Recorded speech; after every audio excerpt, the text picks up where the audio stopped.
Mesdames et messieurs, bonjour, soyez les bienvenus pour cette nouvelle édition de votre journal de 15 heures au sommaire de l'actualité. À la une de l'actualité nationale, visite d'inspection du CMK au nord du pays.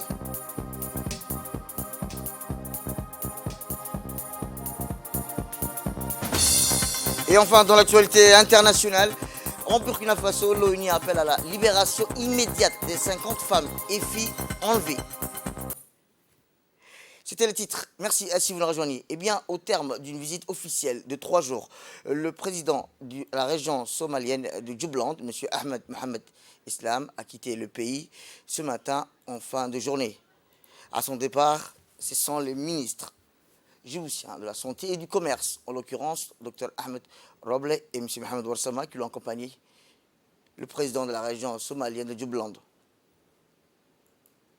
Après une brève discussion dans le salon VIP de l'aéroport, le président de la région somalienne de Jubaland, Ahmed Mohamed, a pris l'avion et a quitté le pays. Durant son séjour au pays, le président de la région somalienne de Jubaland, Ahmed Mohamed, a été reçu par le président de la République, son Excellence Ismaël Omar Guelleh. Puis il a visité les infrastructures portuaires de notre pays.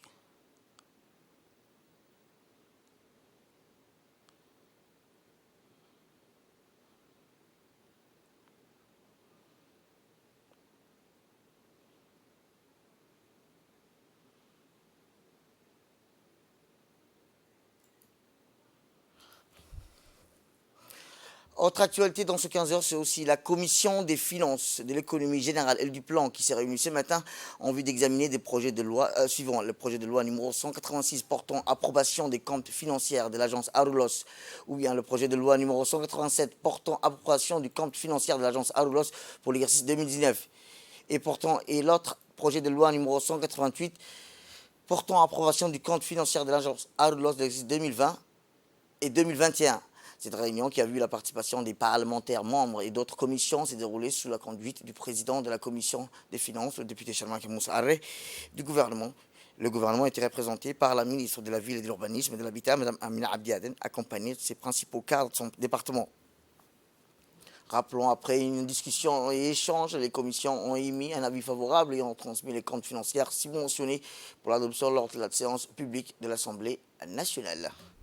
Direction le Nord, où une délégation de la Banque pour le commerce et l'industrie à Mer Rouge, conduite par son directeur adjoint, Abdallah Ibrahim Abdallah, s'est rendue à Tadjoura pour rencontrer les commerçants de la place. Ainsi, durant cette rencontre, ils ont pu discuter et échanger avec de nombreux commerçants de la région et leur présenter les produits et les possibilités de financement qu'offre la BCI.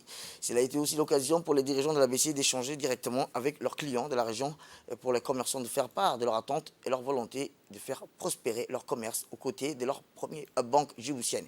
La BCI est présente et mobilisée dans toutes les régions du Djibouti avec une agence et un distributeur de billets. Elle initie continuellement des programmes en faveur du développement.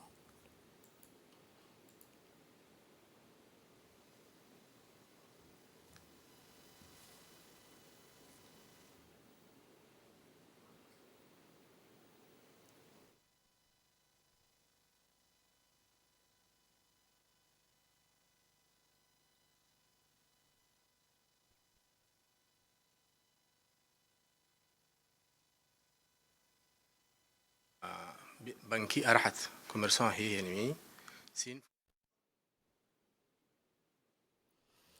Direction Abu Dhabi, où le ministre de l'énergie chargé des ressources naturelles, M. Younis Ali Ghedi, participe au sommet mondial sur l'énergie et du futur, la World Future Energy Summit, qui s'est déroulé au Centre national d'exposition d'Abu Dhabi, présidé par Cheikh Mohammed Ben Zayed Al Nahyan, l'émir d'Abu Dhabi et président de l'Émirat des Arabes Unis. Cet événement a vu la présence de nombreux chefs d'État et de gouvernement, des délégations ministérielles venus du monde entier, des industriels, des spécialistes des énergies propres et des innovateurs technologie ainsi que des leaders émergents en matière de durabilité. Ce sommet mondial sur l'énergie du futur s'inscrit des faits dans le cadre de la semaine de la durabilité d'Abu Dhabi organisée par le gouvernement émirati au début de chaque année.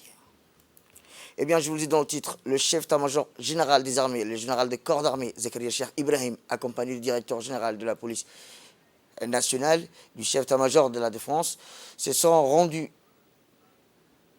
tôt hier au nord du pays, dans la région de plus précisément au poste avancé de Dalaï et de Harka Andoli et d'Oumera placé sous la responsabilité du régiment interarmé d'Obok, le lieutenant-colonel Ilyes. Ce déplacement des autorités militaires et policières djiboutiennes s'inscrit dans le cadre d'une campagne générale de sensibilisation des militaires et de sécurisation des dispositifs de défense des postes avancés. Le discours moralisateur du CMGA s'est appuyé sur 4 volets: renforcer les infrastructures des postes avancés, acheminement des moyens de mobilité et de défense humains supplémentaires, amélioration des capacités d'enseignement et d'anticipation, aide à la population et avoisinante dans chaque secteur des régions.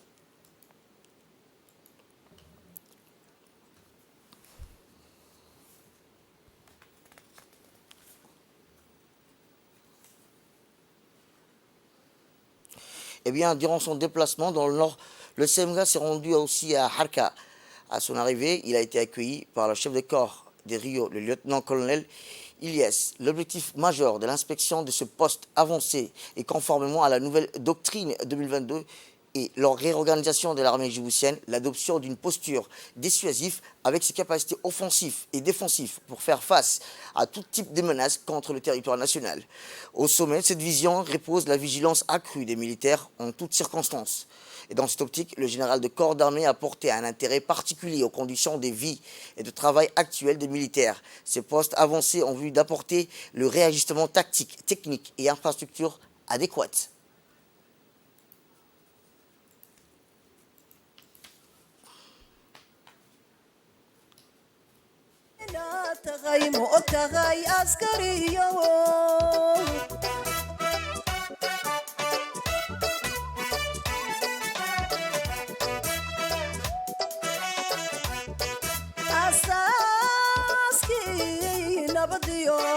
abaabulihi guushi ambaqaadki noloshiyo eebadii dagaalkiyo indhihiina tagay ma og tahay askariyo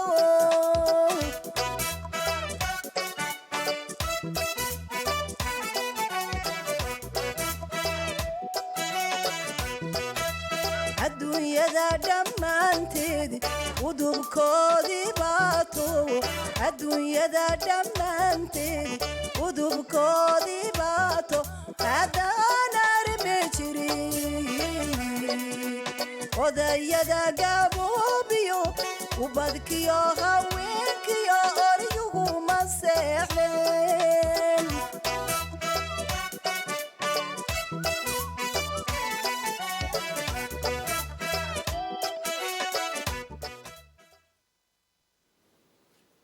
Puis le général de corps d'armée s'est rendu au monument des martyrs pour réciter la Fatiha aux soldats tombés dans le champ d'honneur.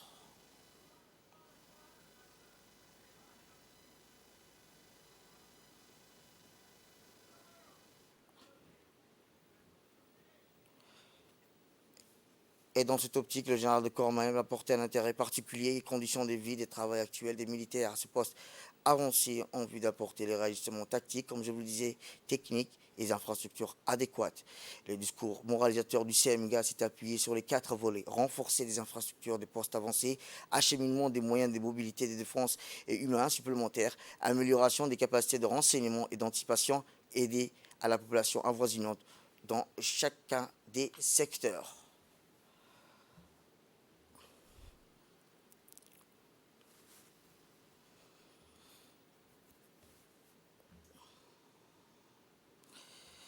Dans le cadre de la lutte contre l'insalubrité de la ville, le maire de la capitale, Saïd Daoud Mohamed, a procédé hier matin à la clôture de la campagne de l'opération du programme Zéro Déchet.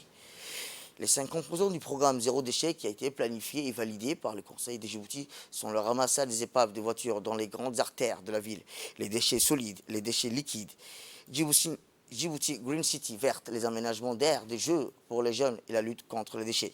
L'objectif de la mairie est d'éradiquer les déchets, d'embellir les artères de la capitale. Une campagne qui a rencontré une large adhésion de la population qui a fait sienne ce projet visant à redorer le blason de notre capitale.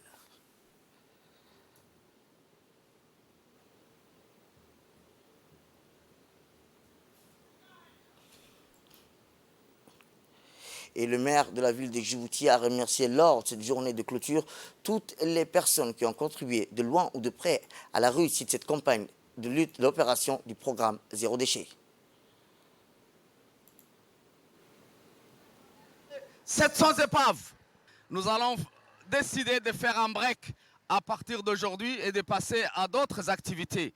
Et vraiment, nous sommes tellement très contents de la RTD. Je voudrais saluer le directeur de la RTD qui nous a vraiment envoyé une équipe en permanence tout au long de notre mission de la première composante qui est les épaves. Je crois que chaque élu a joué son rôle, que ce soit de Rasdika jusqu'à Balbala. Tous les responsables de communes sont autour de moi. Et c'est à cette occasion, il faut être fier. Une cérémonie de dédicace de livres intitulé Irao Abdomaki de la maison d'édition Franklin s'est tenue hier matin dans la librairie Victor Hugo. Un livre qui parle de la vie quotidienne des Djiboutiens, des récits pleins d'apprentissage, un nombre de témoins de conditions de son écho.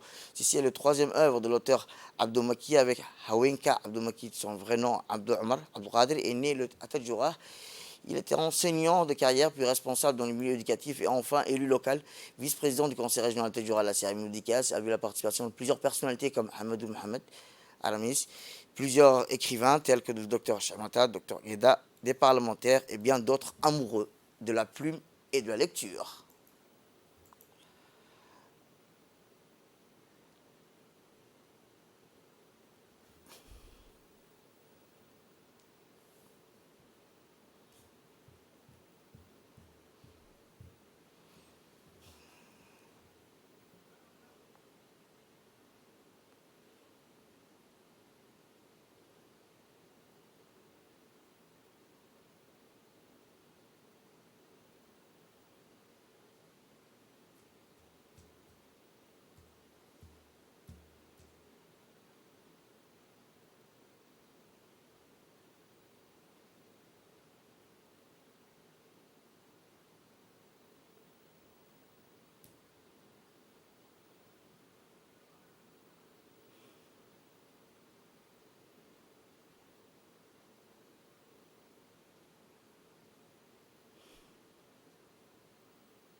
Une forte délégation conduite par le président fédéral de la Somalie, Hassan Sheikh Mahmoud, a effectué dernièrement une visite à Badouita dans la région Baye, au sud-ouest de la Somalie.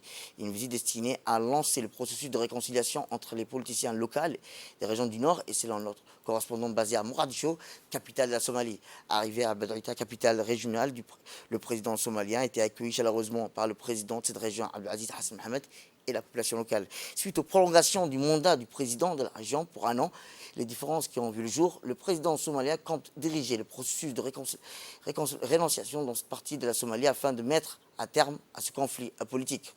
Outre le président de la République fédérale, M. Hassan Sheikh, compte également donner un coup de pouce et sensibiliser les personnes de cette région et la population locale pour renforcer la lutte contre le groupe terroriste Al-Shabaab dans cette grande région.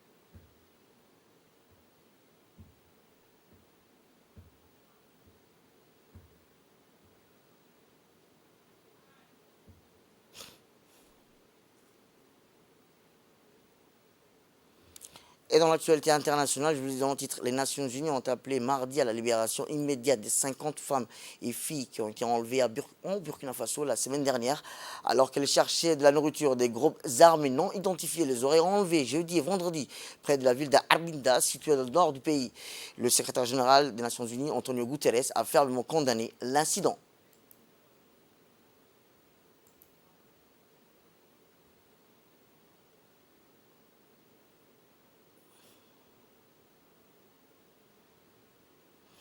Et enfin, dans l'actualité internationale, à la surprise générale, Rafael Nadal, tenant au titre mais victime de douleurs à la hanche, a été éliminé dès le 8e de finale, la deuxième tour de l'Open d'Australie, par l'Américain Mackenzie McDonald. Mercredi à Melbourne, dans le deuxième set, au bout d'une course, l'Espagnol de 36 ans a soudainement grimacé en se tenant la hanche.